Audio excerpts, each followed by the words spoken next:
वैसी और कैटेगरी होती है डायनेमिक बॉन्ड। उसमें क्या होता है कि इस तरह की भी लोन दिए जाते हैं कि कभी लंबा लोन, कभी छोटा लोन, कभी जैसे जैसे खेलता रहता है, मतलब बॉन्ड्स को खरीदा बेचा जाता है ना। छोटा बॉन्ड है तो अगर आप किसी को फॉर एग्जांपल, इससे मेरा मतलब क्या है छोटे बॉन्ड से, कि आप किसी को 3 महीने के लिए लोन दे रहे हो तो उसमें रिस्क कम होगा, पैसा आने के चांसेस ज़्यादा हैं। किसी को 3 साल के लिए दे रहे हो तो रिस्क बढ़ जाएगा, पैसा आने के चांसेस में रिस्क ज़्यादा बढ़ जाता है कि 3 साल बाद उसकी, जिसने भी लोन लिया उस कंपनी की या उस इंडिविजुअल की कैसी फाइनेंशियल पोजीशन होगी। बट 3 महीने का आइडिया होता है कि 3 महीने में इसकी क्या फाइनेंशियल पोजीशन होगी। सिमिलरली डेट फंड्स ऐसे ही मैनेज होते हैं कि छोटी ड्यूरेशन का लोन सेफ है, कम इंटरेस्ट आएगा।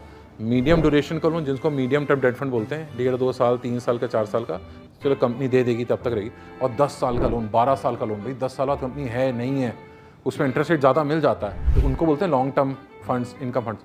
अब जो डायनेमिक बॉन्ड कैटेगरी जो मैं आपको बता रहा हूँ, ये इन तीनों का मिक्स रहती है और इसको बहुत फास्ट चेंज करते रहती है कि कब लंबे लोन देने हैं, कब लंबे लोन को बेचना है। क्योंकि ये जो लोन्स भी होते हैं ना, शेयर्स की तरह ये भी मार्केट में खरीदे बेचे जाते हैं। ये जो लोन्स हैं, डिबेंचर्स हैं, बॉन्ड्स हैं, ये भी इक्वली बहुत तेज़ी से शेयर बाज़ार में ट्रेड होते हैं। कि अगर आज मैंने इसको 8% पे लोन दिया है, कल अगर लोन रेट बढ़ गया, मैंने इसको बेच दिया, घट गया तो मैंने बेच दिया, किसी और ने खरीद दिया। इंस्टीट्यूशंस के बीच में बहुत तेज़ी से होगा। मतलब म्यूचुअल फंड का 70% मार्केट ये है ना, बाज़ार की वॉल्यूम का 70% मार्केट है कि इस तरीके से किया जाता है। तो इसमें बहुत सारी कैटेगरीज़ हैं जिसका फ़ायदा आप लोग उठा सकते हो।